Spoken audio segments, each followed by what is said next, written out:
Good morning to all of you and welcome to my YouTube channel BEM Point।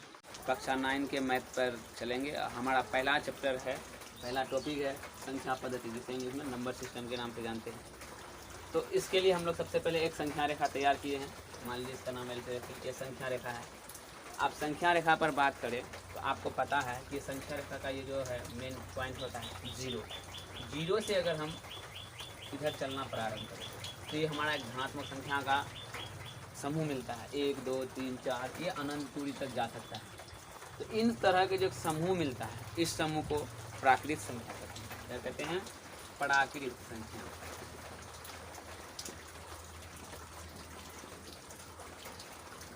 जिसको English में natural number कहते हैं।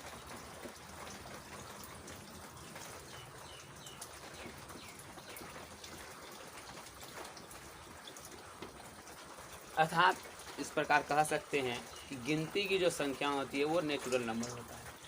अब हम बात आगे चलते हैं। अगर जीरो में आती है या जहाँ तक हम जीरो से इधर गए, अब फिर जीरो को अगर उसमें शामिल कर देते हैं तो भी एक नया संख्या समूह बनता है जिसमें जीरो शामिल होता है। तो वो जो जीरो शामिल होने के बाद जो संख्या बनता है उसको हम पूर्ण संख्या कहते हैं, जिसको इंग्लिश में बोलते हैं होल नंबर।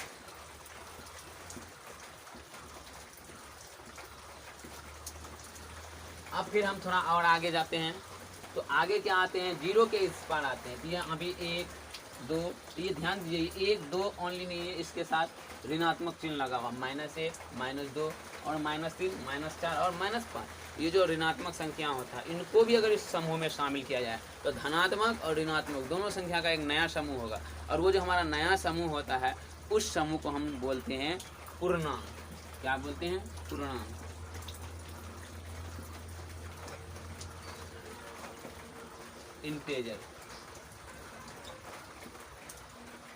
इंटीजर बोलते हैं पूर्णांक।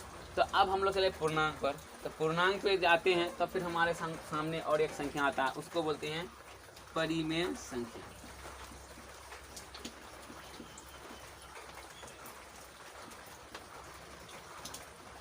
इसको इंग्लिश में रैशनल नंबर बोलते हैं।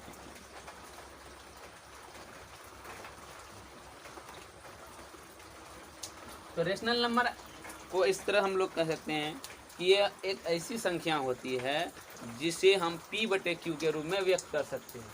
P/Q के रूप में व्यक्त कर सकते हैं। और Q का जो मान होता है, ये जो Q है इसका मान 0 नहीं होना चाहिए। क्या नहीं होना चाहिए? तो 0 जब नहीं होता है तो वो कौन सा होता है? परिमेय संख्या। ये परिमेय संख्या होता है। ठीक है, तो अब परिमेय संख्या हो गया। अब हम लोग चलते हैं इससे आगे, अपरिमेय संख्या।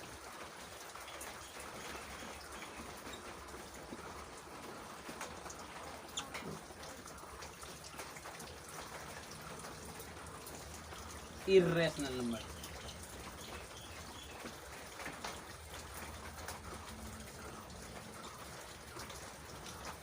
आपको इस अपरिमेय संख्या इरेशनल नंबर जानने से पहले एक बात ये जानना जरूरी है कि परिमेय संख्या कौन कौन है। सभी प्राकृत संख्या पूर्ण संख्या होते हैं, परिमेय संख्या होते हैं। सभी पूर्ण संख्या भी परिमेय संख्या होते हैं और सभी पूर्णांक भी परिमेय संख्या होते हैं। यहाँ तक कि आप जो कभी सस्पेंशन में नहीं होना है कि जीरो, आप जीरो की बात करें तो जीरो भी एक परिमेय संख्या है। क्यों? क्योंकि जीरो, आपको पता होगा कि जब कोई संख्या अकेले होता है तो उसके नीचे 1 लिखा रहता है, अर्थात जीरो भी एक परिमेय संख्या है। तो आप परिमेय अपरिमेय आप ध्यान दीजिए कि आपका जो एक्सरसाइज है, आपका जो पहला अध्याय है उसमें आपको परिमेय संख्या पर ही अधिकतर फोकस करना है। तो परिमेय संख्या का आपको बताएं कि वैसे संख्या जो P/Q के रूप में व्यक्त किया जा सके। और इरेशनल नंबर क्या होता है? अपरिमेय संख्या, जिसे P/Q के रूप में व्यक्त नहीं कर सकते हैं। तो उनमें से आपके सामने आ रहा है अपरिमेय संख्या, तो उसको हम इस प्रकार लिखते हैं। जैसे कि आप देख सकते हैं √3, इसको आप जानते होंगे √3। इसका जो है मान नहीं होता, पूर्णतः मान प्राप्त नहीं होता है। तो यही है क्या? अपरिमेय संख्या। वहीं अगर रूट के अंदर हमारा 9 आ जाए तो 9 का जो है वर्गमूल करने पर 3 प्राप्त होता है, जो कि एक परिमेय संख्या है। वहीं अगर बात करें √3 की या √5 की तो इसका वर्गमूल पूर्णतः प्राप्त नहीं होता, जो कि एक परिमेय नहीं बल्कि अपरिमेय संख्या है। रोको वीडियो। परिमेय और अपरिमेय का भी एक समूह बनता है। आप देख सकते हैं, ये है आपका अपरिमेय, ये है आपका अपरिमेय। वहीं पर अगर आप इसको ले ले, ये परिमेय संख्या है, ये ले ले, ये परिमेय संख्या है।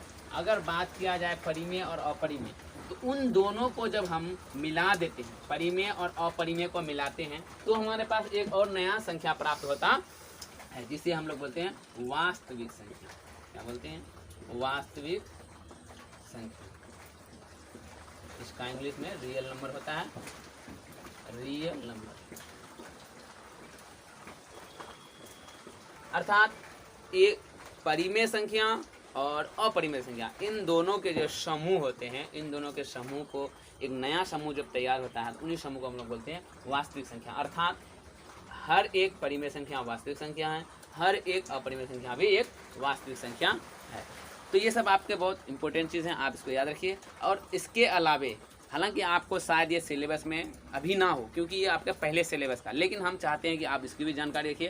तो हम आते हैं कुछ और भी नए टॉपिक पर, तो जिसका जो है हम लोग इस प्रकार जानते हैं, उसको बोलते हैं अभाज्य संख्या।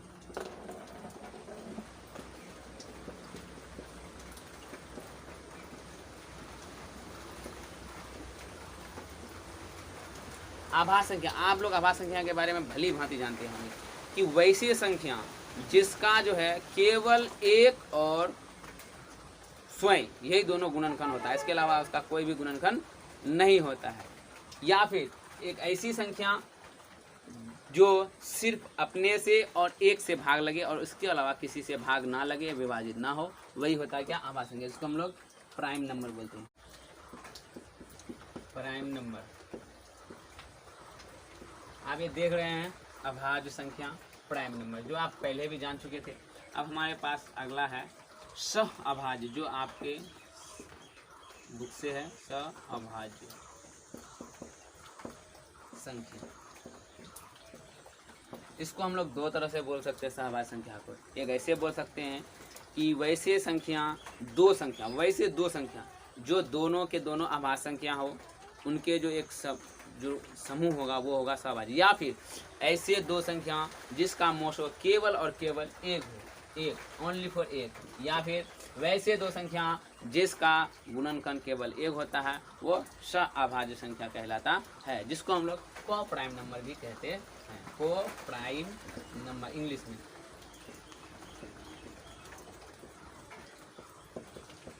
अब हम लोग चलते हैं सहअभाज्य संख्या, समझ गए। सहअभाज्य के बाद हमारे साथ है एक जुड़वा अभाज्य। जुड़वा अभाज्य से आप समझ रहे हैं, जुड़वा मतलब जैसे कि जुड़वा में और भी बहुत चीज़ होता है, जुड़वा अभाज्य संख्या।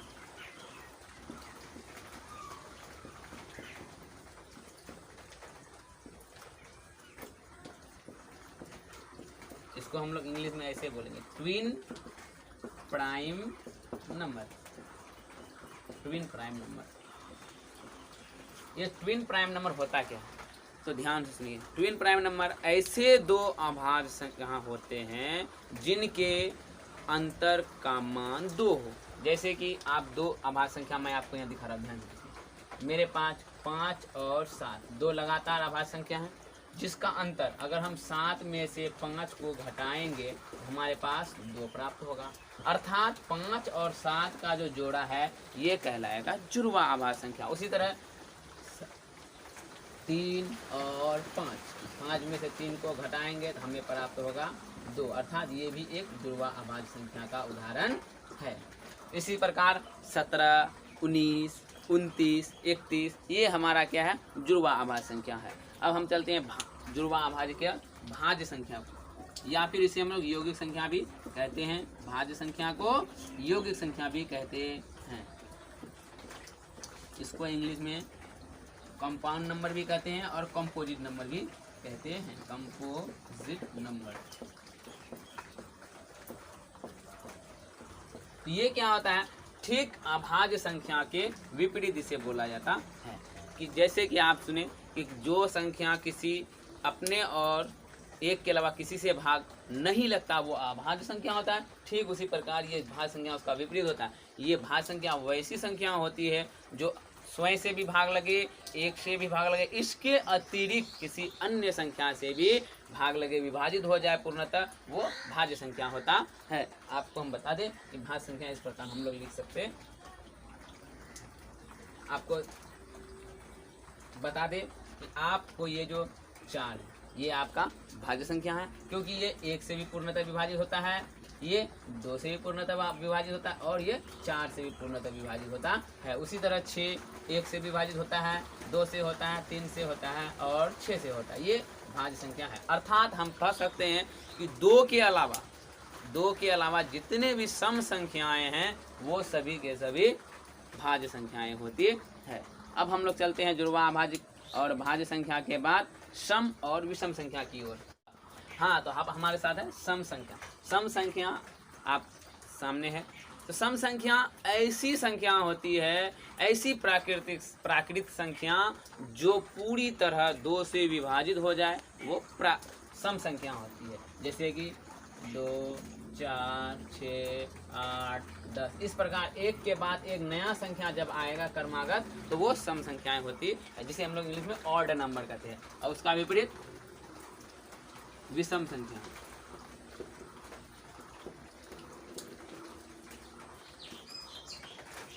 ऑड नंबर के बाद हो गया आपका इवेन नंबर। इसको इंग्लिश में बोलते हैं इवेन नंबर। इवेन नंबर बस जस्ट उसका ऑपोजिट विपरीत बोल सकते हैं कि वैसे प्राकृत संख्या जो 2 से पूर्णतः विभाजित नहीं होते हैं, जैसे 3 5 7 9 11 1 से शुरू होता है। और इसी प्रकार जैसे सम का क्रमागत चलता है, विषम का भी एक के बाद एक जब नया क्रमागत संख्या आपके सामने आएगा वो विषम संख्या होती है। अर्थात सम संख्या और विषम संख्या का ये सब याद रखना है आपको। और अब आगे चलते हैं। इसके अलावे सम विषम के बाद हमारे सामने एक नई संख्या है जो आपको बहुत ही अच्छा लगेगा, उसको हम लोग बोलते हैं संपूर्ण संख्या। संपूर्ण संख्या इंग्लिश में हम इसे परफेक्ट नंबर कहते हैं। Perfect number.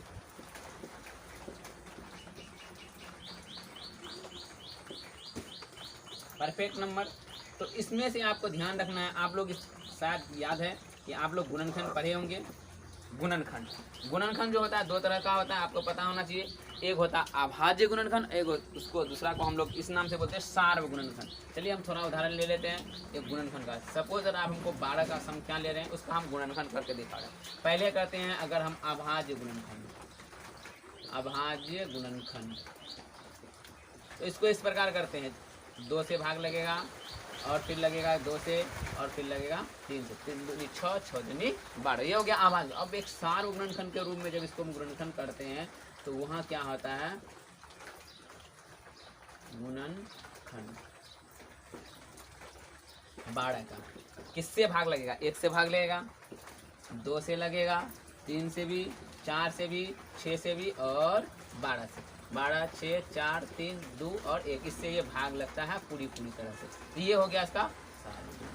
तो आपको ये गुणनखंड याद रखना है। उसके उपरांत आपको बनेगा संपूर्ण संख्या। तो संपूर्ण संख्या एक ऐसी संख्याएं होती है जिसका जो सार्वक गुणनखंड किया जाए उसके बाद उसके गुणनखंडों का अगर योग किया जाए तो उसका योग होगा उस संख्या का 2 गुना। जैसे कि आप यहाँ जोड़ लीजिए, ये आपको योग करके दिखाता हूँ। है ना, 1 और 2 3, 3 और 3 6, 6 और 4 10, 10 6 16, 16 और 12।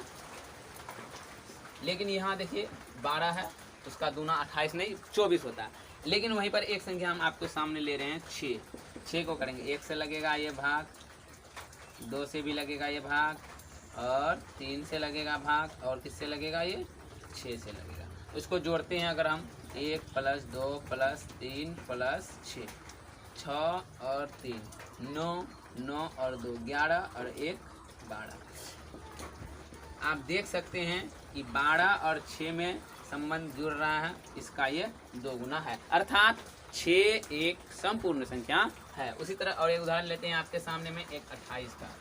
इस उसका 1 से लगेगा, 2 से लगेगा, 4 से लगेगा, 7 से लगेगा, 14 से भाग लगेगा और ये 28 से लगेगा। अब इसको सब जोड़ते हैं, 1 2 4 7 और 14 प्लस 28, इसको जोड़िए, 1 और 2 3, 3 और 4 7 और 7 14, 14 28, 28 और 28 56। अब यहाँ देखिए, इनको भी संबंध में जोड़िए, ये भी इससे 2 गुना है, अर्थात 28 भी एक संपूर्ण संख्या है। तो ऐसी संख्याएं जो जिसका गुणनखंड करने के बाद उसका योग किया जाए, उस संख्या का 2 गुना प्राप्त हो, वो संख्या संपूर्ण संख्या कहलाता है। तो अब हम लोग ये आज यहीं तक करते हैं, और हमारा जो अगला क्लास होगा उसके लिए आप लोग तैयार रहिएगा, और वो बहुत ही अच्छा क्लास होगा आपका। उसमें होगा हमारा नेक्स्ट जो क्लास होगा, नेक्स्ट क्लास में बहुत अच्छा चैप्टर है आपके लिए। आपने जो अभी जस्ट आपने पढ़ा परिमेय संख्या और अपरिमेय संख्या। आप एक क्या है परिमेय संख्या है, 2 क्या है परिमेय संख्या है, लेकिन आप क्या बता सकते हैं इन दोनों के बीच भी कई संख्या है? नहीं। अगर नहीं जानते हैं तो घबराना नहीं है, आप तैयार रहिए। अगला क्लास में हम लेके आ रहे हैं 1 और 2 के बीच 5, 10 ही नहीं, जितना चाहे और भी अन्य परिमेय संख्या को ज्ञात कर सकते हैं। तो 2 संख्याओं के बीच परिमेय संख्या और परिमेय संख्या कैसे ज्ञात करते हैं, वो मेरा अगला क्लास में रहेगा। तब तक के लिए धन्यवाद। Thank you for watching this video.